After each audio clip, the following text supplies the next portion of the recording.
नमस्कार दोस्तों, तीसरा T20 मुकाबला अब शुरू होने वाला है और भारतीय कप्तान सूर्य कुमार यादव ने अपनी घातक प्लेइंग 11 का ऐलान कर दिया है। कोच गौतम गंभीर और कप्तान सूर्या ने मिलकर टीम में कुछ बड़े बदलाव किए हैं, जिसने सभी फैंस को चौंका दिया है। संजू सैमसन समेत 2 खिलाड़ियों को बाहर कर दिया गया है, जबकि मोहम्मद शमी और यशस्वी जायसवाल जैसे धाकड़ खिलाड़ियों की वापसी कराई गई है। तीसरा T20 मुकाबला भारत और इंग्लैंड के बीच 28 जनवरी 2024 को राजकोट के निरंजन शाह स्टेडियम में खेला जाएगा। यह मैच शाम 7 बजे शुरू होगा, जबकि टॉस 7:30 बजे होगा, 6 बजे होगा। इस महामुकाबले को डिज्नी प्लस हॉटस्टार और स्टार स्पोर्ट्स पर लाइव देखा जा सकता है। अगर आप भी चाहते हैं कि भारतीय टीम यह मुकाबला जीतकर सीरीज अपने नाम करे तो टीम का सपोर्ट जरूर करें। दोस्तों, आपकी जानकारी के लिए बता दें कि राजकोट के इस मैदान पर अब तक 5 T20 अंतर्राष्ट्रीय मुकाबले खेले जा चुके हैं, जिनमें पहली पारी में बल्लेबाजी करने वाली टीम 3 बार जीती है, जबकि दूसरी पारी में खेलने वाली टीम 2 बार विजेता रही है। यह मैदान स्पिन गेंदबाजों के लिए मददगार माना जाता है। इसी वजह से कप्तान सूर्य कुमार यादव और BCCI ने तीसरे T20 के लिए प्लेइंग 11 में अतिरिक्त स्पिनर को शामिल करने का फैसला किया है। पिछले मैच में खराब प्रदर्शन करने वाले खिलाड़ियों को बाहर कर उनके स्थान पर युवा और विस्फोटक खिलाड़ियों को मौका दिया गया है। यह बदलाव टीम को मजबूती देने के लिए किया गया है। दोस्तों, तीसरे T20 मुकाबले के लिए भारतीय टीम की प्लेइंग 11 में एक बार फिर संजू सैमसन को मौका दिया गया है। वह इस मैच में न केवल ओपनिंग करेंगे बल्कि विकेट कीपिंग की जिम्मेदारी भी संभालेंगे। कप्तान सूर्य कुमार यादव और कोच गौतम गंभीर ने उनकी हालिया फॉर्म को देखते हुए उन पर अपना भरोसा जताया है। संजू सैमसन भारतीय क्रिकेट के सबसे प्रतिभाशाली बल्लेबाजों में से एक माने जाते हैं और हर बार जब उन्हें मौका मिलता है तो वह अपनी काबिलियत साबित करने की पूरी कोशिश करते हैं। पहले T20 मुकाबले में उन्होंने शुरुआत तो अच्छी की थी, लेकिन वह जल्द ही आउट हो गए थे। हालांकि उनके शॉट सिलेक्शन और आत्मविश्वास ने यह साफ कर दिया कि वह बड़ी पारी खेलने के लिए तैयार हैं। वहीं दूसरे T20 में उन्होंने थोड़ा और बेहतर प्रदर्शन किया, जिससे यह साफ हो गया कि वह लय में आ रहे हैं। अब तीसरे मैच में फैंस को उनसे एक यादगार पारी की उम्मीद है। संजू के पास यह सुनहरा मौका है कि वह अपनी जगह भारतीय T20 टीम में पक्की कर सके। उन्हें ज्यादा मौके नहीं मिले हैं, लेकिन जब भी मिले हैं उन्होंने खुद को साबित किया है। उनके स्ट्राइक रेट की बात करें तो वह 200 से भी अधिक का है, जो दर्शाता है कि वह कितने खतरनाक ओपनर हैं। वह तेज गति से रन बनाने में माहिर हैं और टीम को अच्छी शुरुआत दिला सकते हैं। अब तीसरे T20 मुकाबले की बात करें तो यह उनके लिए बहुत अहम होने वाला है। अगर वह इस मैच में एक बड़ी पारी खेलते हैं तो वह न केवल टीम को जीत दिला सकते हैं बल्कि खुद के लिए एक मजबूत स्थान भी सुनिश्चित कर सकते हैं। फैंस को उम्मीद है कि वह इस बार एक बड़ा शतक लगाकर भारतीय टीम के लिए जीत की राह आसान करेंगे। इसके अलावा उनकी विकेट कीपिंग भी टीम के लिए एक बड़ा प्लस पॉइंट है। वह अपनी फुर्ती और तेज रिफ्लेक्सेस के लिए जाने जाते हैं। एक अच्छे विकेट कीपर का टीम पर कितना प्रभाव पड़ता है यह हम सभी जानते हैं। वह स्टंपिंग और कैच के जरिए विपक्षी टीम को दबाव में डाल सकते हैं। सूर्य कुमार यादव ने अपनी प्लेइंग 11 में ओपनिंग के लिए संजू सैमसन के साथ अभिषेक शर्मा को बरकरार रखा है। हालांकि प्रैक्टिस के दौरान अभिषेक चोटिल हो गए थे, लेकिन अब वे पूरी तरह से फिट बताए जा रहे हैं और तीसरे T20 में खेलने के लिए तैयार हैं। पहले T20 में उन्होंने 223 से अधिक के स्ट्राइक रेट से शानदार बल्लेबाजी की थी, जबकि दूसरे T20 में भी उनका प्रदर्शन प्रभावशाली रहा था। इस सीरीज में उनके पास खुद को साबित करने और टीम में अपनी जगह पक्की करने का सुनहरा मौका है। अगर वे इन 3 मैचों में से किसी एक में शतक लगा देते हैं तो टीम में उनका स्थान लगभग तय हो सकता है। हालांकि टीम में यशस्वी जायसवाल और शुभमन गिल जैसे स्थायी ओपनर पहले से ही मौजूद हैं। चूंकि यह दोनों खिलाड़ी चैंपियन ट्रॉफी के सिलेक्शन के कारण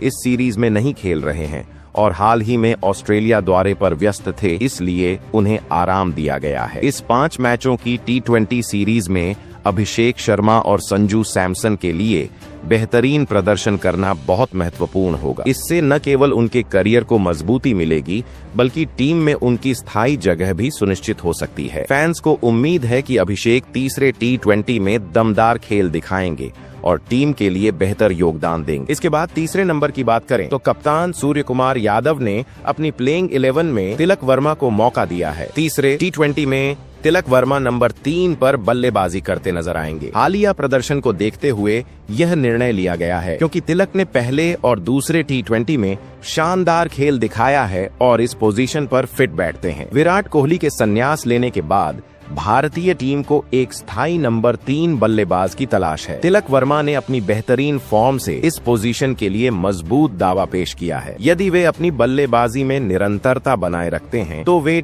T20 टीम के नियमित सदस्य बन सकते हैं। फैंस को उम्मीद है कि तिलक वर्मा तीसरे T20 में भी शानदार प्रदर्शन करेंगे और टीम की जीत में अहम भूमिका निभाएंगे। उनके पास इस मौके को भुनाकर अपनी जगह पक्की करने का बेहतरीन अवसर है। अब यह देखना दिलचस्प होगा कि वे इस चुनौती को किस तरह से संभालते हैं और भारतीय टीम को कितना मजबूत बनाते हैं। अब दोस्तों, नंबर 4 की बात करें तो कप्तान सूर्य कुमार यादव तीसरे T20 में खुद इस पोजीशन पर बल्लेबाजी करते नजर आएंगे। पहला T20 सूर्य कुमार यादव के लिए काफी निराशाजनक रहा, जहां वह बिना खाता खोले ही पवेलियन लौट गए। एक कप्तान के लिए यह किसी बुरे सपने से कम नहीं था, लेकिन उन्होंने दूसरे T20 में बेहतर प्रदर्शन करने की कोशिश की और कुछ रन बनाए। हालांकि वह पारी उतनी प्रभावशाली नहीं थी जितनी उनसे उम्मीद की जा रही थी। सूर्य कुमार यादव भारतीय T20 टीम के कप्तान हैं और उनके बल्ले से रन निकलना न केवल टीम के लिए बल्कि उनके नेतृत्व के लिए भी बेहद जरूरी है। एक कप्तान के तौर पर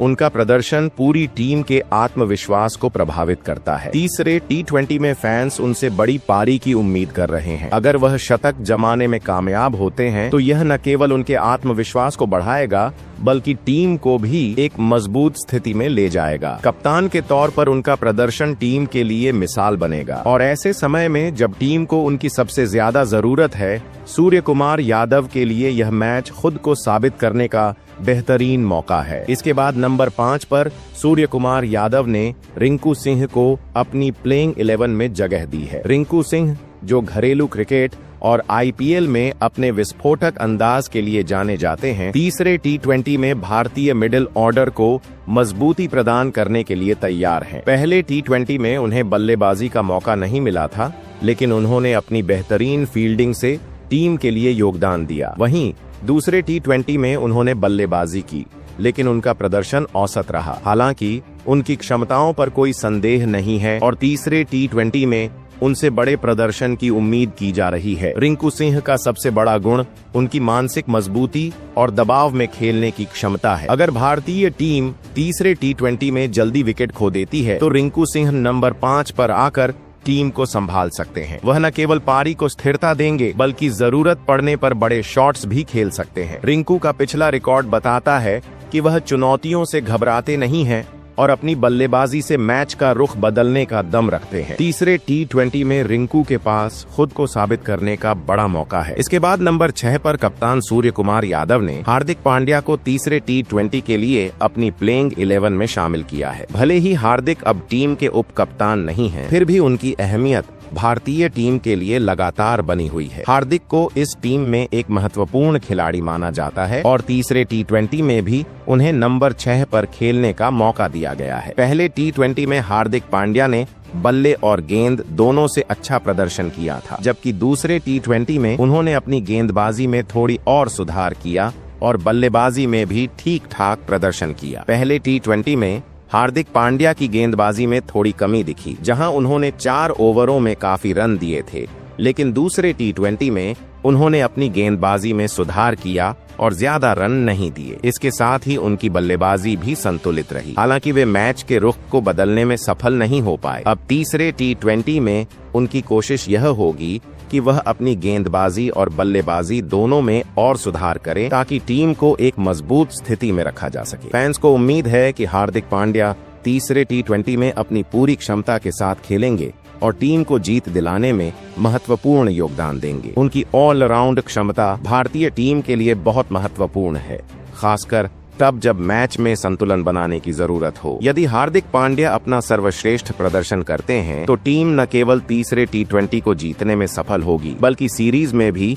मजबूत स्थिति में आ जाएगी। हार्दिक की भूमिका इस मैच में काफी अहम होगी और भारतीय टीम को इस उम्मीद के साथ मैदान में उतरना चाहिए कि वह एक निर्णायक प्रदर्शन देंगे। नंबर 7 की बात करें तो कप्तान सूर्य कुमार यादव ने एक बार फिर नीतीश कुमार रेड्डी पर पूरा भरोसा जताया है। नीतीश को पहले और दूसरे T20 में अपनी जगह मिली थी, लेकिन दोनों ही मैचों में वह अपनी पूरी क्षमता का प्रदर्शन नहीं कर पाए। पहले T20 में उनकी बल्लेबाजी का अवसर नहीं आया, लेकिन फील्डिंग में उन्होंने अपनी शानदार मौजूदगी दर्ज की, खासकर एक लाजवाब कैच के साथ। इस तरह के प्रदर्शन ने यह साबित कर दिया कि नीतीश सिर्फ बल्लेबाजी तक सीमित नहीं है, बल्कि वह टीम के लिए फील्डिंग में भी काफी महत्वपूर्ण साबित हो सकते हैं। हालांकि दूसरे T20 में उनका प्रदर्शन थोड़ा बेहतर था, लेकिन फिर भी वह उस तरह का धमाकेदार खेल नहीं दिखा पाए जैसा कि फैंस और चयनकर्ताओं से उम्मीद की जाती है। नीतीश कुमार रेड्डी के लिए यह सीरीज बहुत महत्वपूर्ण है, क्योंकि यह उनके करियर को नई दिशा देने का एक शानदार अवसर हो सकता है। उनके पास एक बड़ा मौका है खुद को साबित करने का, खासकर जब बात हो T20 क्रिकेट में अपनी स्थिति मजबूत करने की। T20 एक ऐसा प्रारूप है जिसमें खिलाड़ी को खुद को जल्दी साबित करना होता है और खेल की गति के हिसाब से कदम रखना होता है। नीतीश कुमार ने पहले ही टेस्ट क्रिकेट में अपनी छाप छोड़ दी है, जहां उन्होंने कई अहम मैचों में अपनी बल्लेबाजी और मानसिक मजबूती से भारतीय टीम की जीत में अहम योगदान दिया। लेकिन अब उनका ध्यान T20 और वनडे क्रिकेट में भी अपनी क्षमताओं को साबित करने पर है। नीतीश के लिए यह सीरीज उस दिशा में एक कदम और आगे बढ़ने का मौका है, जहां वह अपने खेल को और बेहतर कर सकते हैं। यदि वह तीसरे T20 में अपनी बल्लेबाजी में और सुधार करते हुए 200 से अधिक के स्ट्राइक रेट से पारी खेलते हैं, तो वह न केवल खुद को साबित कर पाएंगे, बल्कि चयनकर्ताओं को भी यह दिखा सकेंगे कि वह भविष्य में टीम के अहम सदस्य बन सकते हैं। इससे न केवल उनका आत्मविश्वास बढ़ेगा, बल्कि टीम की जरूरतों के हिसाब से वह एक अहम खिलाड़ी बन सकते हैं, खासकर जब दबाव की स्थिति हो और टीम को किसी ऐसे खिलाड़ी की जरूरत हो जो मैच का रुख बदल सके। यदि नीतीश कुमार रेड्डी अपनी पारी को स्थिरता देने के साथ साथ बड़े शॉट्स खेलते हुए एक शानदार पारी खेलते हैं, तो यह उनके लिए करियर का टर्निंग पॉइंट हो सकता है। टीम में स्थायी जगह बनाने के लिए यह प्रदर्शन न केवल जरूरी है, बल्कि उनके खेल के विकास के लिए भी महत्वपूर्ण होगा। इसके साथ ही उनकी बल्लेबाजी में निरंतरता बनाए रखना भी बहुत अहम है, क्योंकि T20 क्रिकेट में खिलाड़ी को हर मैच में अच्छा प्रदर्शन करना होता है। इसके अलावा नीतीश का मानसिक संतुलन और उनके खेल के प्रति समर्पण भी टीम के लिए लाभकारी साबित हो सकता है। भारतीय टीम को ऐसे खिलाड़ियों की जरूरत है जो मुश्किल समय में टीम के लिए खेले, और नीतीश की खेल शैली में यह गुण देखने को मिलता है। उनकी क्षमता यह है कि वह दबाव में भी शांत रहते हुए अपने खेल को प्रभावशाली बना सकते हैं। तीसरे T20 में अगर नीतीश अपना सर्वश्रेष्ठ प्रदर्शन देते हैं, तो यह टीम को मजबूत स्थिति में ला सकता है और उनके लिए भारतीय टीम में एक स्थायी स्थान की राह खोल सकता है। इसके बाद नंबर 8 पर टीम के उपकप्तान के रूप में अक्षर पटेल की अहम भूमिका देखने को मिल रही है। अक्षर ने पहले और दूसरे T20 में शानदार प्रदर्शन किया है और इस प्रदर्शन के बाद उनका नाम टीम के उपकप्तान के रूप में भी चर्चा में है। पहले T20 में अक्षर पटेल ने गेंदबाजी में अपना जलवा दिखाया और 2 महत्वपूर्ण विकेट हासिल किए, जो टीम के लिए काफी अहम थे। वहीं दूसरे T20 में भी उन्होंने अपनी गेंदबाजी से छाप छोड़ी और विकेट हासिल करने के साथ साथ रन भी काफी कम खर्च किए, जो एक मैच विजेता के रूप में उनकी काबिलियत को दर्शाता है। अब जब वह टीम के उप कप्तान बन चुके हैं, तो उनके ऊपर और भी बड़ी जिम्मेदारी आ गई है। अक्षर पटेल को यदि कोई चोट नहीं आती है, तो वह बचे हुए तीनों T20 मैचों में खेलते हुए नजर आएंगे और टीम को अपनी उपस्थिति से मजबूती देंगे। उनकी भूमिका अब केवल एक अच्छे ऑलराउंडर की नहीं, बल्कि टीम के उप कप्तान के रूप में भी महत्वपूर्ण होगी। उनके प्रदर्शन से यह साफ हो गया है कि वह टीम के लिए एक स्थिर और भरोसेमंद खिलाड़ी बन चुके हैं। फैंस के लिए यह भी दिलचस्प सवाल है कि क्या अक्षर पटेल को उपकप्तान बनाना सही निर्णय था। कुछ लोग मानते हैं कि इस फैसले से टीम को संतुलन मिलेगा, क्योंकि अक्षर मैदान पर हमेशा शांत रहते हुए अपनी जिम्मेदारी निभाते हैं और मैदान पर उनका नेतृत्व काफी प्रभावशाली हो सकता है। वहीं कुछ लोग इसे चुनौतीपूर्ण मानते हैं, लेकिन अक्षर के खेल और उनके प्रदर्शन ने यह साबित कर दिया है कि वह इस भूमिका के लिए तैयार हैं। उनकी टीम में अहम भूमिका और कप्तान सूर्य कुमार यादव के साथ तालमेल टीम के लिए एक मजबूत आधार बन सकता है। अक्षर पटेल ने खुद को कई मौकों पर साबित किया है और अब उनका नेतृत्व एक नया अध्याय हो सकता है भारतीय टीम के लिए। इस सवाल का उत्तर तो समय ही देगा, लेकिन फिलहाल अक्षर पटेल का उपकप्तान बनना एक विचारशील और रणनीतिक निर्णय साबित हो सकता है। इसके बाद नंबर 9 पर अगर हम बात करें तो तीसरे T20 में एक बार फिर हमें वरुण चक्रवर्ती की अहम भूमिका देखने को मिलेगी। वरुण का हालिया प्रदर्शन शानदार रहा है और यह कहना बिल्कुल सही होगा कि उनका नाम भारतीय टीम के प्रमुख स्पिन गेंदबाजों में शुमार हो चुका है। पहले और दूसरे T20 में जो कुछ भी उन्होंने किया वह उनके खेल के प्रति उनकी समर्पण भावना और मेहनत को बखूबी दर्शाता है। पहले T20 में उनकी गेंदबाजी ने भारत को मैच में जीत दिलाने में मदद की थी। उन्होंने महज 20 रन खर्च करते हुए 3 महत्वपूर्ण विकेट हासिल किए थे, जो किसी भी स्पिन गेंदबाज के लिए बहुत बड़ी उपलब्धि मानी जाती है। उनकी बेहतरीन गेंदबाजी के कारण उन्हें उस मैच का मैन ऑफ द मैच भी चुना गया, जो उनके शानदार प्रदर्शन का प्रमाण था। उनके हाथों से निकली गेंदों ने विपक्षी टीम को बैकफुट पर डाल दिया और उनके प्रयासों ने मैच का रुख भारतीय टीम की ओर मोड़ दिया। वहीं दूसरे T20 में भी उन्होंने अपनी काबिलियत को साबित किया। चेन्नई के मैदान पर वरुण चक्रवर्ती की गेंदबाजी ने सभी को प्रभावित किया। उन्होंने विकेट हासिल करने के साथ साथ रन भी काफी कम खर्च किए, जो एक स्पिन गेंदबाज के लिए जरूरी होता है। उनकी गेंदबाजी की विविधता और मानसिक मजबूती ने विपक्षी टीम को पस्त कर दिया। यह देखकर साफ अंदाजा लगाया जा सकता है कि वह किसी भी परिस्थितियों में खेल को नियंत्रण में रखने की क्षमता रखते हैं। अब तक वरुण चक्रवर्ती का प्रदर्शन इतना अच्छा रहा है कि उन्हें T20 टीम के प्लेइंग 11 में अपनी जगह पक्की होती नजर आ रही है। बांग्लादेश, दक्षिण अफ्रीका और इंग्लैंड जैसी बड़ी टीमों के खिलाफ उन्होंने बेहतरीन प्रदर्शन किया है और इन तीनों टीमों के खिलाफ उनके योगदान ने उनकी काबिलियत को साबित किया है। हर मैच में उन्होंने अपनी गेंदबाजी से टीम को मजबूती दी है और विपक्षी टीमों पर दबाव बनाया है। उनका ऐसा प्रदर्शन किसी भी चयनकर्ता के लिए यह तय करना आसान बनाता है कि वह भविष्य में भारतीय T20 टीम के स्थायी सदस्य बन सकते हैं। वरुण चक्रवर्ती की सफलता का राज उनके खेलने की शैली और उनकी गेंदबाजी की विविधता में छिपा हुआ है। उनका स्लो बाउंसर और विविध स्पिन गेंदबाजी की तकनीक उन्हें दूसरों से अलग बनाती है। उनके पास गेंद को फ्लाइट देने की कला है और यही गुण उन्हें औरों से अलग करता है। इसके साथ ही वह परिस्थितियों के हिसाब से गेंदबाजी करने में माहिर हैं, चाहे फिर वह धीमा ट्रैक हो या तेज विकेट हो। उन्होंने साबित कर दिया है कि वह किसी भी विकेट पर अपनी गेंदबाजी से विपक्षी बल्लेबाजों को परेशान करने की काबिलियत रखते हैं। इस प्रकार से अगर तीसरे T20 में वरुण चक्रवर्ती अपनी इसी काबिलियत को और भी बेहतर तरीके से दिखाते हैं तो यह भारतीय टीम के लिए एक बेहतरीन अवसर होगा। उनके अच्छे प्रदर्शन से न केवल मैच जीतने में मदद मिलेगी बल्कि टीम की गेंदबाजी यूनिट और भी मजबूत बनेगी। उनका यह निरंतर अच्छा प्रदर्शन भारतीय टीम के लिए भविष्य में एक ताकतवर स्पिन विभाग का निर्माण कर सकता है। वरुण चक्रवर्ती ने अपने खेल से यह सिद्ध कर दिया है कि वह एक उच्च गुणवत्ता वाले गेंदबाज हैं और उनकी गेंदबाजी भारतीय क्रिकेट के लिए काफी महत्वपूर्ण साबित हो सकती है। आखिरकार उनका भविष्य भारतीय क्रिकेट में बहुत उज्जवल नजर आता है और अगर वह अपनी गेंदबाजी की इस शानदार लय को बनाए रखते हैं तो उन्हें लंबे समय तक भारतीय T20 टीम का अहम हिस्सा बनने का अवसर मिल सकता है। तीसरे T20 में उनकी गेंदबाजी से उम्मीदें और भी बढ़ गई हैं और वह एक बार फिर